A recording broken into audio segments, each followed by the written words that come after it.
are the New York Knicks. I'm back. Back in New York.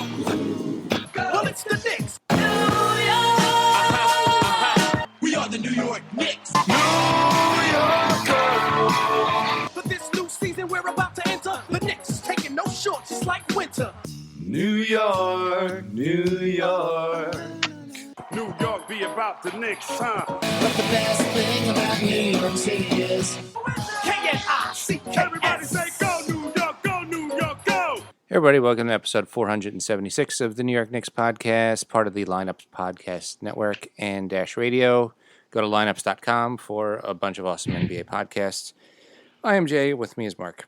Hey, what's going on, Jay? Training camp is open. How do you feel? I'm excited to see some real basketball. Preseason starts this weekend. Knicks have their first game in less than a week. Yeah. Next week when we record, it'll be the day before. I guess if we record Sunday, it'll be the day before their first preseason game. We'll actually get to see real basketball. I guess as real as the Knicks basketball is real. We're excited about the team. I think for this show, we create a list of 5 questions for each of us, and then we're going to talk about our total of 10 questions, and that will be our show. Is there anything in particular you want to talk about for training camp first? No, but in a where are they now? I don't know if you heard. The Brooklyn Nets were thinking about signing Carmelo Anthony. I heard that, but they did not sign him. No, instead they signed Lance Thomas. Oh. I don't know how I feel about that. I think it's hilarious. I mean, it's hilarious. He's kind of a double secret agent in the sense that maybe he'll make the Nets worse. So he'll be doing his job as a Knick. Maybe. He's not going to make them better. He probably won't play that much. I just thought it was funny that Carmelo lost the spot to Lance Thomas. That's actually the angle which I didn't even get to, but that's hilarious. Yeah. How worthless are you, Carmelo? We're taking Lance over you. He's at least a good teammate. He passes. Try passing, Carmelo. Also, Damian Dotson will not play this preseason because you got to get your injuries in now. Yep. Apparently, also, Fizdale broke out in practice some full court defense. Defense is going to be a priority this season. We're not going to just talk about it. We're going to play it. All right. So, yeah, we got some questions for each other. nyknickspodcast@gmail.com, and we're NY Knicks Podcast on Instagram, Twitter, Facebook, and Patreon. Yes. And we have a website, the NewYorkKnicksPodcast.com. So let me start with you, Jay. So I have a question about Frank Ntilikina in particular. Is there a lot of people that – so there's 2 parts of Frank Ntilikina's game.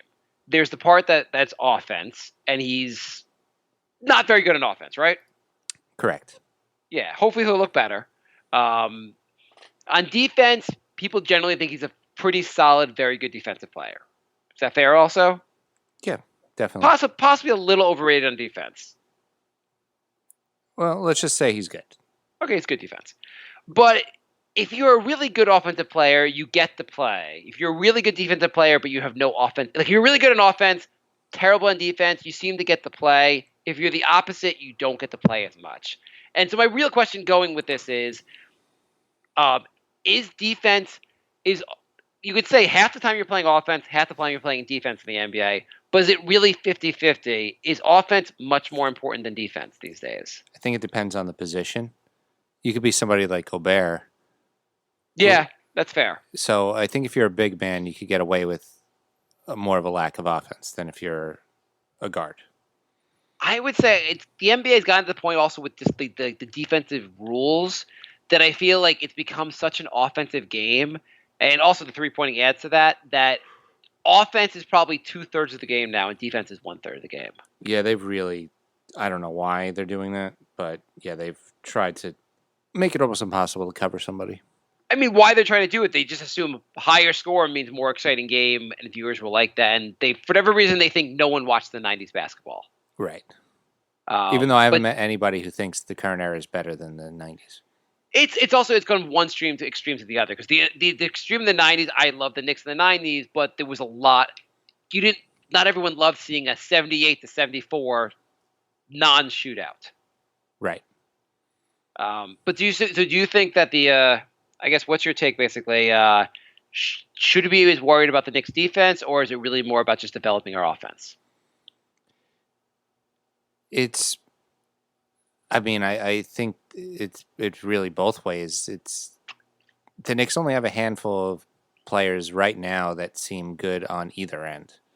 You got Mitchell Robinson and Ntilikina on defense, and offense you got Randall and a lot of really streaky guys. So they need to focus on everything, really.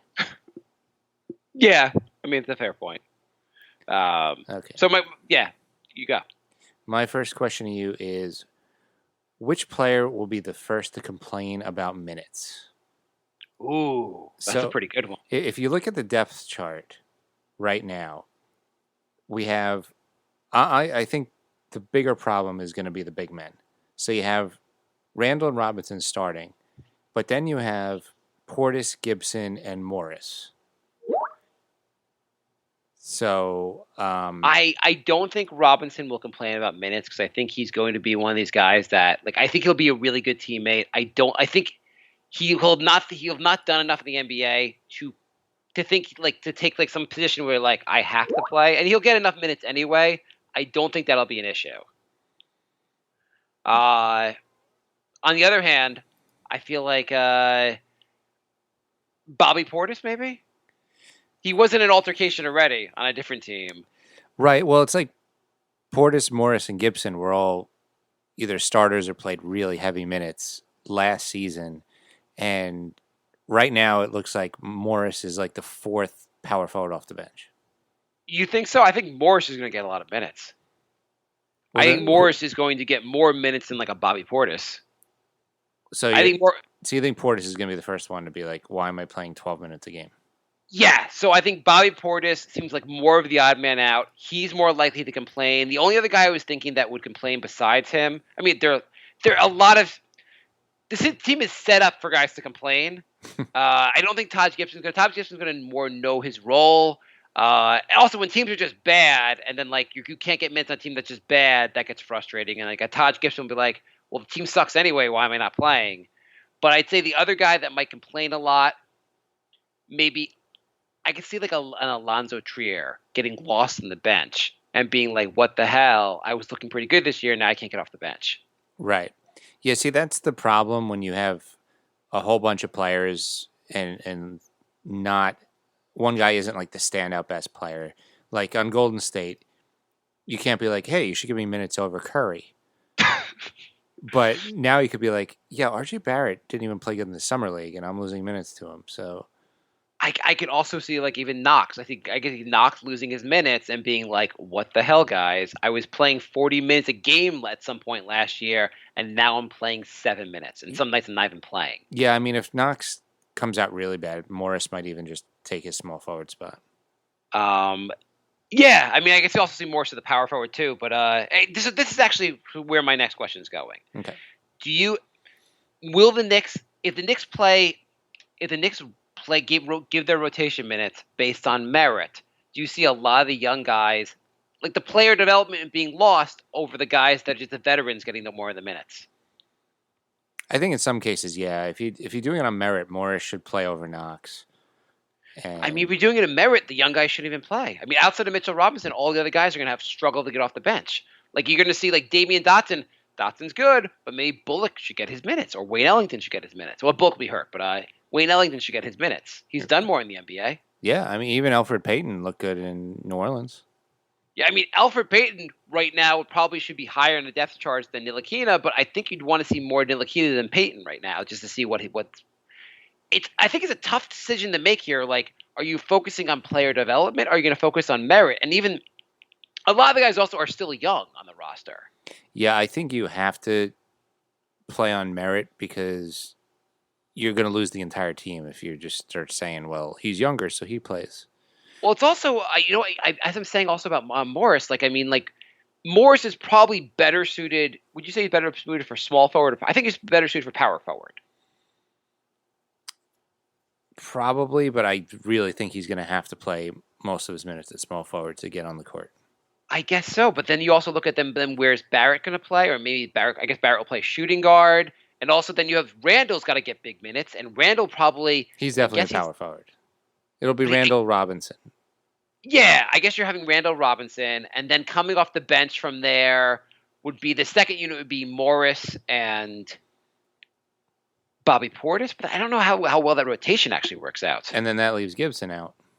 Yeah, I mean, if anything, you'd probably want Gibson there as opposed to I see Bobby Portis being an issue because I think Portis's minutes of all those guys will suffer the most because he's probably the worst of all those players. He's not worse than Taj is better on defense and he would add more. And Portis is not I don't see Portis adding a lot to this team. According to ESPN, Ntilikina is the 5th point guard off the bench.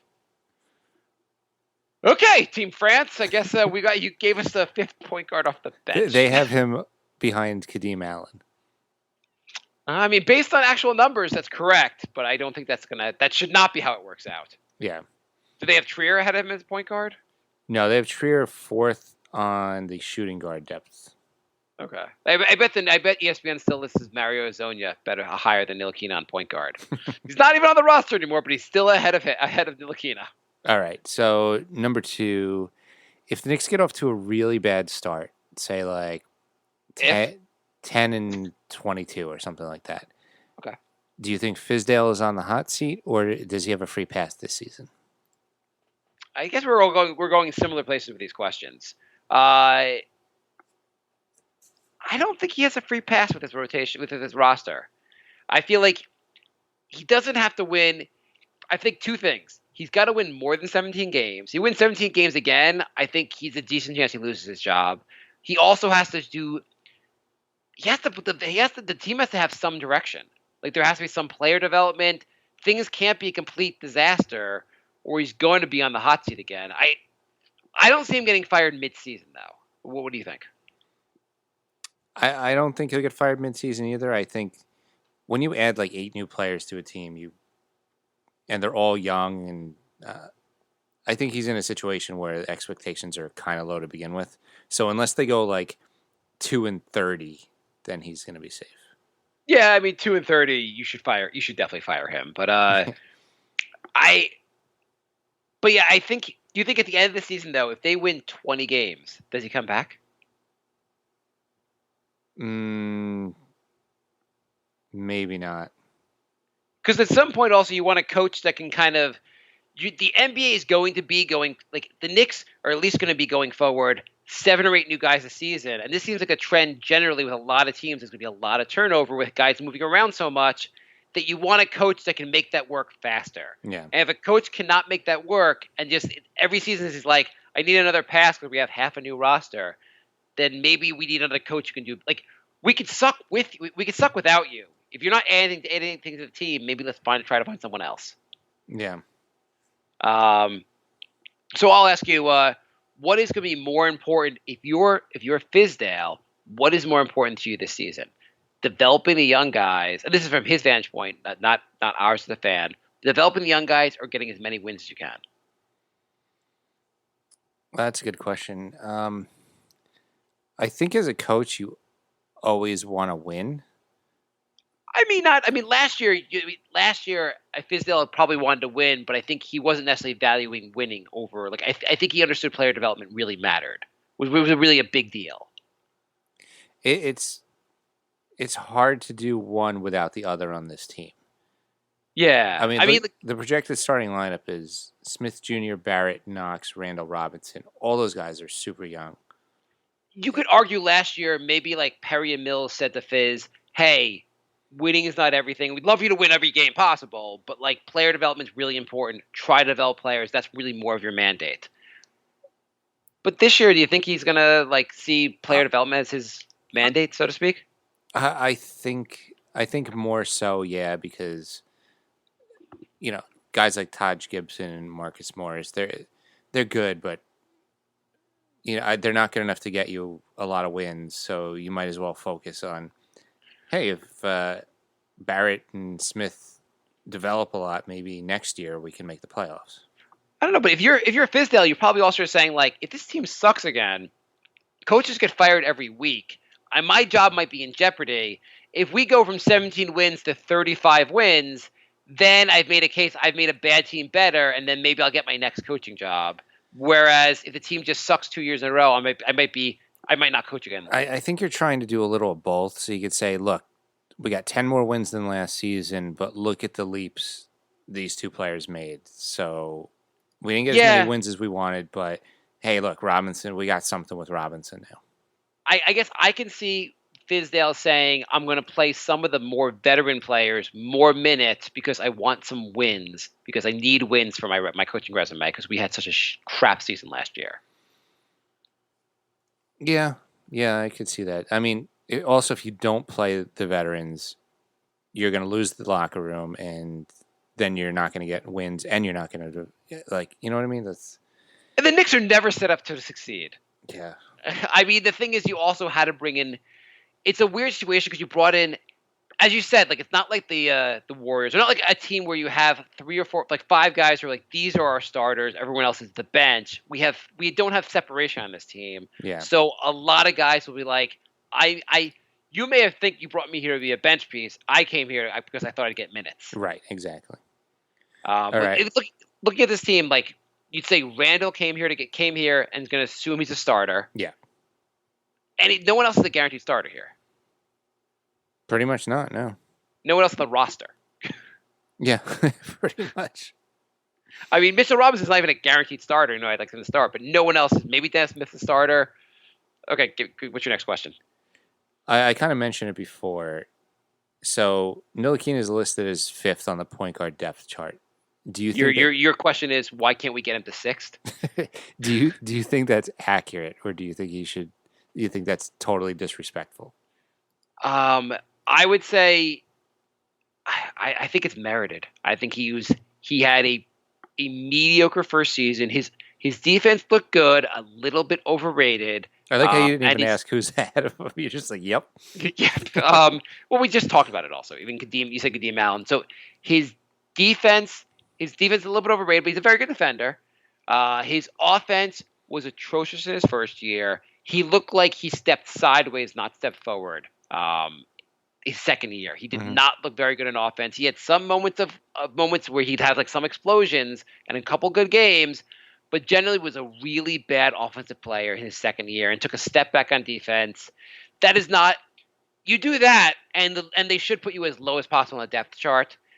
That being said, and Kadeem Allen, whatever you want to say about Kadeem Allen, I don't think he has much of a ceiling, but he outplayed Frank Ntilikina last year. If you're going by merit, Kadeem should be ahead of him. That being said, the Knicks would be doing themselves a huge disservice if they buried him on the bench. You really wanted all these young players. They earn their way and they get minutes they can get minutes through some merit. On the other hand, you got to force some minutes on these guys to make sure, find out what you have there. Ntilikina, this is his last year. You bury him on the bench. It's just a bad idea. Agreed. Do you think he's just answering your own question? Do you think he's rightfully placed 5th, or do you think that's disrespectful? Yeah, I think he's rightfully there. I mean, it's Smith Jr., Payton, Barrett, and Allen, and I think that's fair. So last year's roster, we had a number of reclamation projects, guys who were high draft picks and ended up not working out in their first situation or maybe even their second situation. But the Knicks made a solid gamble and said, we're going to take a bunch of these guys and hope they end up being good. And I think that what we found on the roster was some fool's gold, like a Noah Vonleh, where we were like, oh, this guy could be really good. How was he on 2 or 3 different teams before this? Who's the and not to debate Noah Vonleh, but who's the fool's gold of the guys on the roster now? The guys we brought in. The thing is, do we really have high expectations for Bullock, Ellington, Portis? No, but you had no expectations for Noah Vonleh, and at some point early in the season, we were like, "Damn, this guy's pretty good." Yeah. So I'm asking, is there a guy in the roster who you have limited to no expectations for, who's going to spend a little portion of the season with us being like, damn, he's really good. And then later on, we'll realize he's not. It's got to be Bobby Portis. Really? Yeah, I think he's going to have like a 2-week streak where he puts up some numbers and then not. I think I don't see that. I see Elfrid Payton as having a little stretch here where we're like, oh, he's finally coming into his own before we realize he's not. So you just think Portis is going to be terrible? No, I think he's going to be I think he's an okay player. I just don't think he'll be that. Like, I don't think we'll see him and go, we found something. I think we'll see him and go, we found depth. Okay. I don't think he's a bad player. I don't think at any point we'll think like we found something here. I'm just saying March. You're high on Portis. I'm not high on Portis, but I think he can have a stretch where it would get us way too excited. Like, look at the stretch in March. 26-12, 12-8, 23-9, 21-12, 17-13. Oh, that's a nice stretch. Yeah, if he had a 5-game streak like that on the Knicks and shooting over 50% in 4 out of 5 of those. Oh, that's pretty good. I'm not knocking Portis. I wasn't saying he's a bad player. I just didn't think he was going to do anything to like get us really excited. I think he's going to have a streak like that, and we're going to go nuts, and then he's going to go back to a very mediocre streak after that. I'm like Elfrid Payton had that triple double streak he had last year. Yeah. And so I'm picturing him doing something where like he has like his passing looks better than we realized. His defense looks a little better. Like I feel like we were like, oh, maybe he could be our point guard, and then us just like falling for it again. Yeah. Oh, by the way, Dennis Smith Jr. apparently has redesigned his shot, and so he's going to be a good shooter this year. All right, good to hear. Yeah. So that rolls into my next question. Smith Jr., Knox, Barrett, Robinson. Who overperforms and underperforms expectations? Smith Jr., Barrett, Knox, and Robinson? Yeah. Who overperforms and who underperforms? I'm going to leave Robinson out for that because I think he will. I think his season will be. I think he'll be similar to last season. I don't think he'll take a gigantic step forward, but I think he'll still be very good this season. I think he'll perform adequately. Yeah, like I think my expectations are pretty high for him, and I think he'll kind of meet those. But I don't think he'll be. I don't think we'll be talking about him as like an all-star. Okay. I think exceed expectations of that list. I think Barrett will exceed expectations only because the expectations of Barrett have become. A lot of people were excited about him in the draft. They watched him in summer league, and I think the reality has kind of set in many people's minds. And I think a lot of people are now pretty low on Barrett, and I think he'll look better than. I think Barrett actually like he'll have like some rough stretches, but at the end of the year, I think people will be pretty excited about having Barrett on the team. Okay. Below expectations, I don't think it'll be Dennis Smith. I think it's gonna be Knox. I think Knox may have a pretty. I hope he's better, but I think he might have a pretty tough second season because I think he'll struggle for minutes and he'll force things when he's in the game, and he won't look like he's taking any step forward. What's your take on that list? I don't think he's going to struggle for minutes, but you think he's getting 35 minutes a game? I think he can get at least mid to high 20s a game. I mean, Morris is probably the only other guy that, unless you want to go a 3-guard lineup. They might. I'm saying I think he's going to lose 10 minutes a game from where he is. So you're right. It's not struggle, but he'll be 10 minutes. What was he at 30 minutes a game last year? Yeah. So I think he's more like 20 to 25 a game. All right. Yeah, I would say Knox under Barrett. I guess our expectations he'll go over. I mean, I think other people have different expectations for him. Yeah. Robinson. Yeah, I guess I think he's going to be under some people's expectations.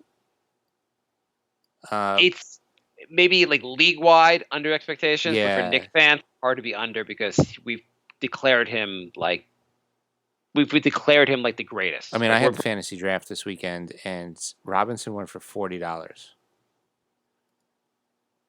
That sounds pretty high. I got Julius Randle for 19. That makes no sense. I know. That makes no sense whatsoever. I mean, like for fantasy purposes, Randle will put up such better numbers than Robinson. Yeah. I imagine. By the way, if your league doesn't have blocks in the category, then people are like smoking crack by taking Robinson. It does have blocks. Yeah. I guess they think like he will win. That's a lot to pay for him. Yeah.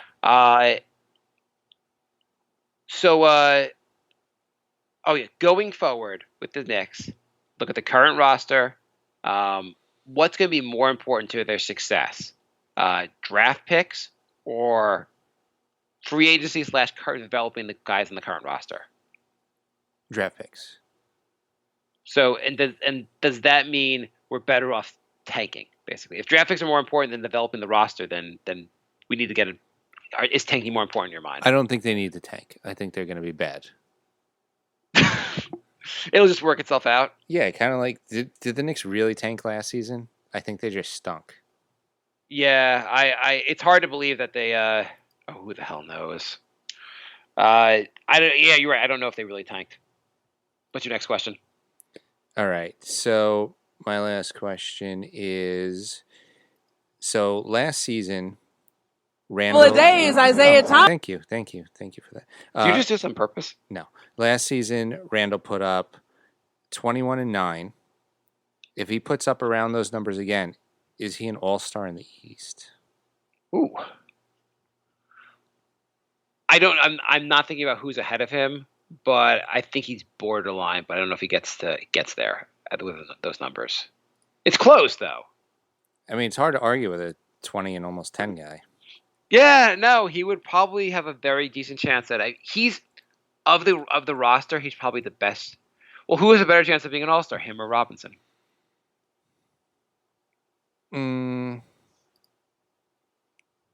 Probably Randall. Robinson might foul out too quickly.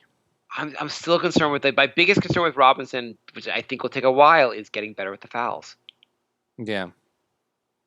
Okay, I mean, look at it this way.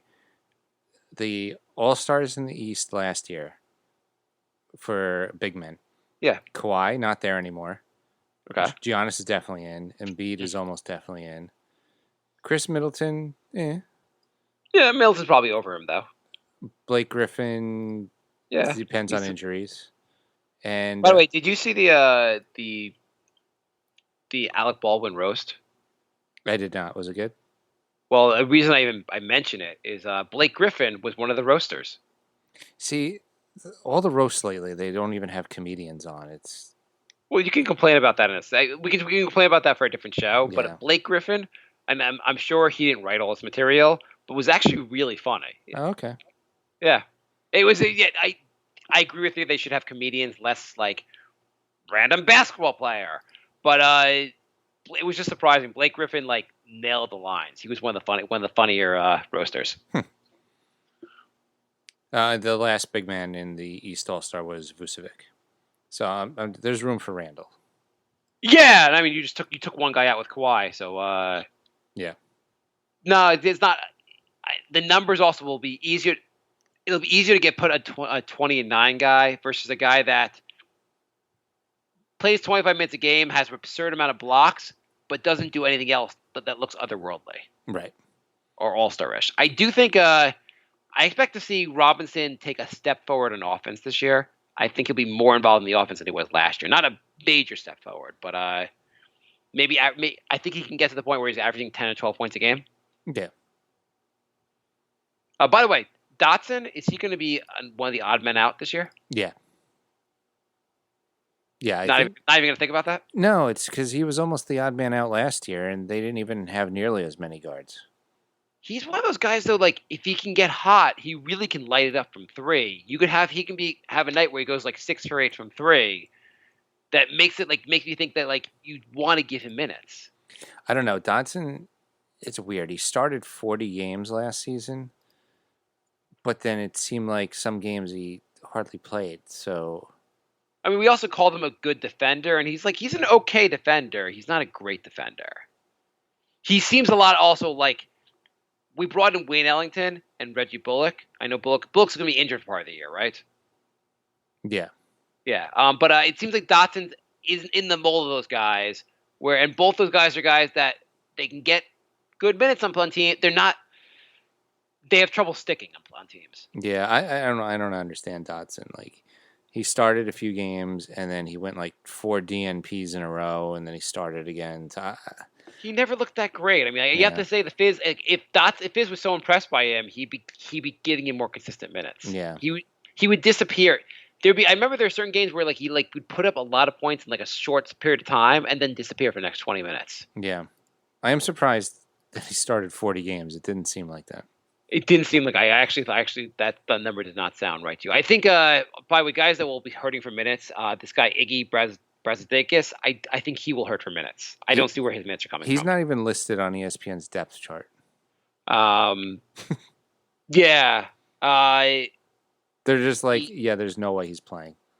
So also, my last question to you is, what difference in style and play should the Knicks fans expect to see from this roster versus last roster? Like, what's some differences you expect to see? I'd expect to see more cohesive basketball because I think they have clear players at each position and stronger players. I do think they're better at almost every position this season. So I think it'll look less like a G League team and more like an NBA team. That's why I kind of feel like I know people think they're going to be horrendous this year, but I really have trouble seeing the Knicks winning less than 30 games. I know this sounds crazy. I think they're going to be like 30, maybe 32, 33 wins, which is not much above there, but they look better at every position. They look like they have a real NBA roster. I can't see this team being as horrendous as they were in previous years. My issue is that they have about 6 guys that can go either way hard. But the thing is, Mitchell Robinson's going to still be a very solid defender, and probably probably have a good year, if not take a step forward. You're going to have what's his name? Randall is going to put up like 20 and 9. I'd be surprised if he does not do something like that. You have guys that will perform, even though you have you're right, like a guy like Knox could go either way, a guy like Barrett can go either way. But you have enough guys that actually are probably more likely than not going to perform at some NBA caliber level. Yeah, I just figured like the projected starting lineup, Smith, Barrett, and Knox could all go either way. And if that goes south, you have 60% of the starting lineup stinking. But you put Todd Gibson, you're going to get good minutes out of him. Elfrid Payton may be not a great player, but you'll get solid minutes. Like it's just a better roster. Like I feel like this roster is at least 10 wins better than last year's roster. Yeah, I mean, we both picked at least 10. So yeah. Do you have a last question, or did you already use it? I already used it. Okay, let's go to Facebook and then wrap this up. All right. With any emails? I'll look while you do Facebook. Okay. Only a couple Facebook questions. Well, actually, let me find the Facebook questions, actually. Yeah, here it is. Only a couple. Lance Thomas to the Nets. Thank you, Julian. Patrick writes, are you going to do the Taco Tuesday like LeBron? Will it be as cringeworthy? I don't know. I didn't know. I didn't follow this. What is this? I don't even know. I mean, LeBron's really good at cringeworthy stuff, so I think if we did it, it'll be less cringeworthy. Yeah, I'm just wondering. There's something. LeBron James, a fan of tacos, seeks to trademark Taco Tuesday. Oh, I remember hearing about this. This is where it goes too far. You're like, this is my phrase, Taco Tuesday. Come on, dude. Like, this is like a common expression. Yeah. 8 million people have said Taco Tuesday. You cannot have the rights to this. Jeffrey, it's also like, you have $1 billion, dude. Stop trying to take all the money. Jeffrey writes, last year, our small forward, power forward combo accounted for a slash line of 21, 12, 3. If you combine the stats of Randall and Morris, they had a slash line of 35, 15, and 5. By the way, Morris is also a guy that you feel like he's going to put up quality minutes. We lost 42 games by 5 points or less. I'm not saying Randall and Morris will add 42 wins to our total, but what do you think our win total will be with this duo on this team? Also, weird fact of the day, Frank Ntilikina is the longest tenured Knick on the team. Until next season. Actually, that's not true.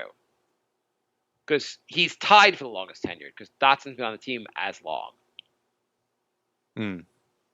I mean, isn't Dotson the same draft? Yeah, So, but either way, that's kind of that's weird. insane because it's only been 3 years. I mean, the Knicks got to have some continuity. Not Like, even. It's been 2 years. This is there's just got to be starting year some 2. guy that'll be on this team for 8 years that's not named Lance Thomas. Seriously. So he's basically making the point that small forward and power forward was pretty mediocre last year. You've added Randall and Morris are major upgrades. What I know we were just talking about like the number of wins. Does he have a solid point here with the Knicks losing only we lost 42 games by 5 points or less, and we've made a major upgrade to the roster. Yeah, I think the backcourt is going to really determine how this team does. Fair enough. I mean, I guess a lot. Who's the most important guy in the backcourt? Who do you say makes the biggest difference? Whoever is starting at point guard. It seems like the Right. Knicks have a whole team of like tweener guards. It seems to me Dennis Smith, if he can elevate his game, that would be of all the guys in the backcourt, he is the most important. I mean, obviously, Barrett is very important to our long-term success, hopefully. But Dennis Smith probably this season is the most important of the backcourt. Alfred Payton's going to be starting by December, right? Yeah, I mean, probably. I mean, the thing is, if Alfred Payton is starting in December, that means either Payton looks really good, or it means Dennis Smith has looked like crap. But either way, he probably whatever. I mean, at some point we were like, hey, maybe we found something in Emmanuel Mudiay. Yeah. If you look at the season's roster versus last season, look at that, Mudiay versus Payton, who would you rather have? Payton.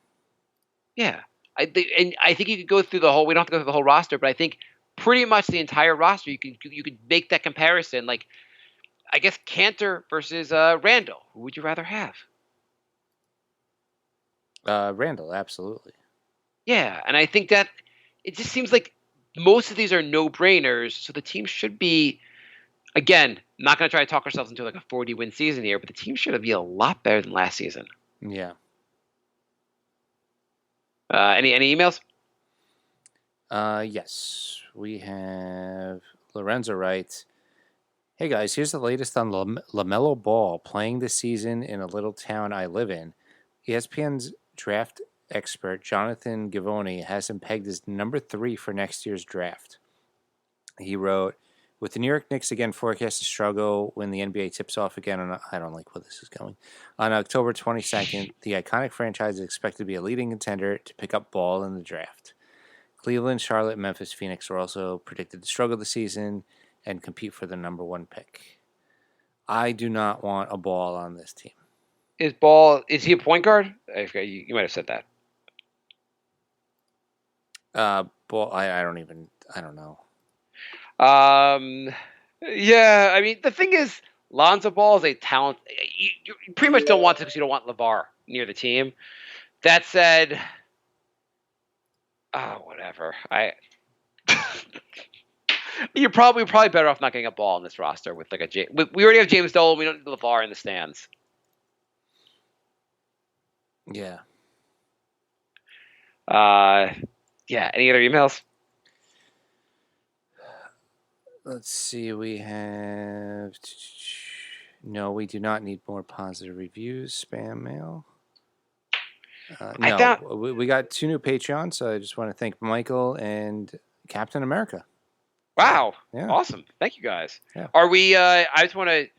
For our Patreon total here, are we near? So we have a goal for Patreon. We want to raise $500 million a month so we could buy the New York Knicks. Are we near our $500 million goal? Let's see. Because I figure that's $6 billion. We could use $5 billion of it to buy the Knicks, and then we'll overpay to really get this to work out. We don't mind overpaying using your Patreon money, and we'll use the last $1 billion for operating expenses. Yeah, no, we're not, but we met our first goal. What did we promise for our first goal? More episodes? No, to cover our own expenses. Our second goal is more episodes. Okay. Well, we're going to put up more episodes now. The season's starting. Where training camp's going. We're putting a lot more. We're doing regular shows every week. Maybe we'll drop in for some like random shows during the week every once in a while. There'll be a lot more content going forward. So I was listening to another Knicks podcast. I like to listen to some other Knicks podcasts, and I just found two things very funny. When they were talking about like doing their Knicks preview, one guy was like, "Hey, I think the Knicks could win like 32 games this year. I think it's going to be a really great season." The other guy's like, "You're crazy. There's no way they're going to get the 32 wins. They're going to be like 23, 24 wins." And so I just found it very humorous that even in the Knicks preview, one guy's like, "This team sucks." The other guy's like, "No, I don't. I think they're not going to be as good as you think they're going to be." Like it's like just arguing about how much we're going to suck. Yeah, I mean, It's just like Isn't I that know our we have the same podcast, too? conversation, but like it's just insane that where we are is like when you're like previewing the team, you're like, "I think they're going to be shitty bad." You're like, "No, I think they're going to be insanely shitty bad." I mean, that's our podcast, right? And then the other thing was they were like, "Hey, do you think the guy we drafted this year is finally not going to suck? Last 2 years, the guys we drafted were going to suck, but this year maybe the guy won't suck." Yeah, What do you- that too. We have a lot of that going on with our team. Anyway, what did we learn today, Jay? We learned that the season is starting. Well, the preseason is starting in less than a week, and that's exciting. I'm starting. It took me a while, but I'm starting to talk myself into this team. I'm getting a little excited. The preseason optimism is starting again. It took me a while. I think before this episode, I was not there. But now the Mets season's over. I'm done concentrating on the Mets. I love my Mets. And now I'm going to concentrate on the Knicks, and I think they're going to be better than Jay expects. All right. So thanks for listening, everybody, and we will be back soon. Goodbye.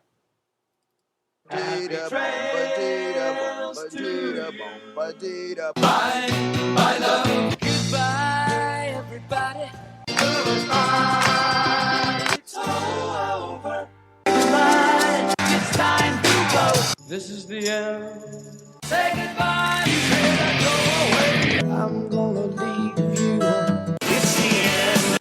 Goodbye. Goodbye. Just leave me alone. Feels so good to say.